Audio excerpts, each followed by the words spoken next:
Donc, fin décembre, les Israéliens décident de mener une offensive sur Gaza, dont l'objectif est le renversement du Hamas. D'ailleurs, on sait maintenant par Wikileaks, puisque ça a donné quand même beaucoup d'informations sur ça, qu'ils ont consulté les Égyptiens et l'autorité palestinienne pour savoir s'ils accepteraient de prendre le contrôle de Gaza.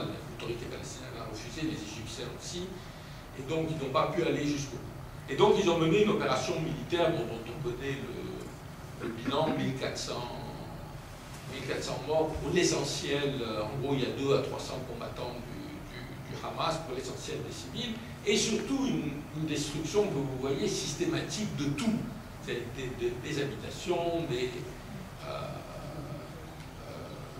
des hôpitaux, des écoles, etc., qui sont jusqu'à présent, il faut le savoir, qui ne sont pas reconstruites.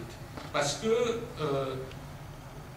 il y a eu une levée légère du blocus après l'affaire de la flottille de Gaza et la pression internationale, mais l'essentiel des matériaux de reconstruction ne rentrent pas ou rentrent au compte-gouttes.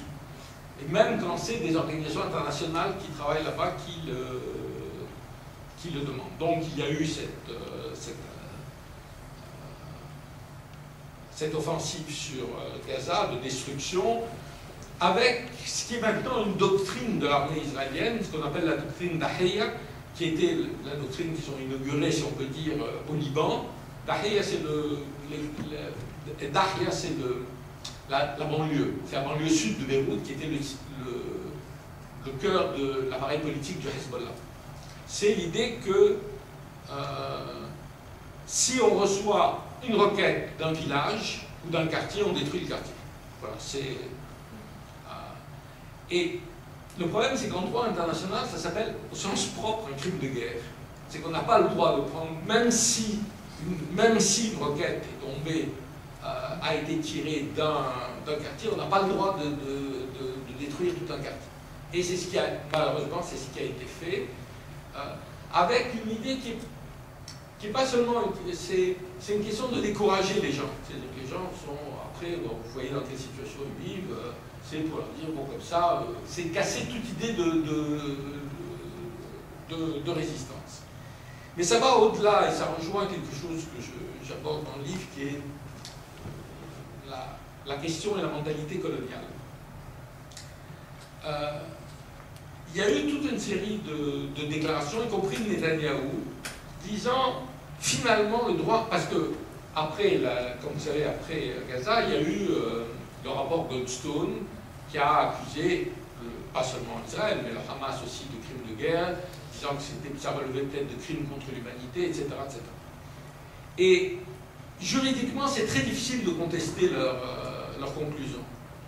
Et Netanyahou a fait une déclaration en disant finalement, ce droit international ne s'applique pas à la guerre contre le terrorisme.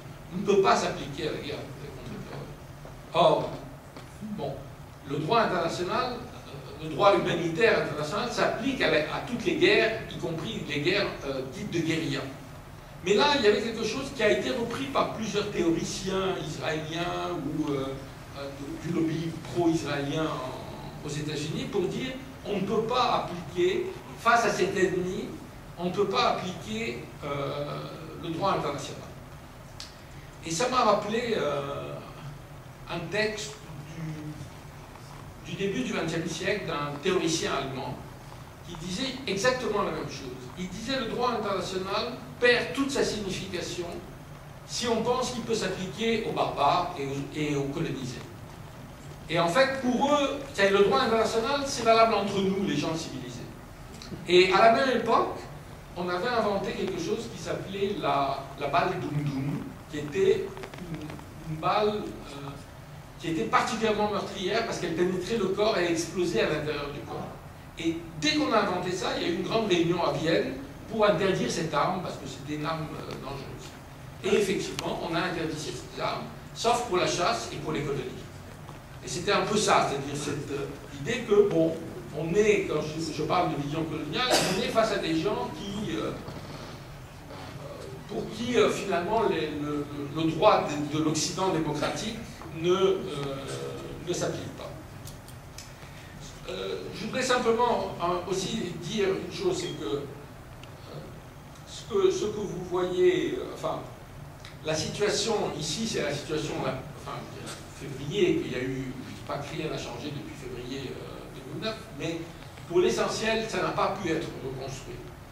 Et il faut vraiment se rendre compte qu'on est encore dans une situation où le blocus est en vigueur. C'est-à-dire, malgré toutes les déclarations, il y a eu au moment de l'affaire de la flottille de Gaza, parce que la pression internationale a été très forte, Israël a été obligé d'alléger un certain nombre de choses du blocus, et on s'est rendu compte qu'il y avait des produits vraiment inimaginables, c'est-à-dire vraiment de simple nourriture qui ne pouvait pas entrer à Gaza, mais ça n'a pas été au-delà. On est au lieu d'être à 20% de l'approvisionnement normal avant le blocus, on est à 40%. Donc on est encore très loin. Et ce qui est important aussi de rappeler, c'est que depuis le début, la position de l'Union européenne, la position des États-Unis, c'est de dire qu'il faut lever le blocus. Mais c'est, comme on dit, des déclarations verbales qui n'engagent à rien. C'est-à-dire ça, sans arrêt, l'Union européenne, le gouvernement français, le gouvernement américain disent qu'il faut lever le blocus, mais en même temps, on traite le gouvernement israélien comme si le blocus n'existait pas. Et il a fallu vraiment l'action de la société civile, c'est-à-dire de la flottille de Gaza, pour qu'il y ait une prise de conscience et que l'isolement israélien a été tel que le gouvernement israélien a été obligé de lever en partie.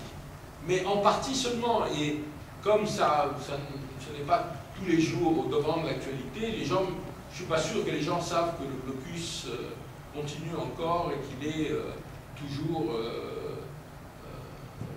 supporté par la population.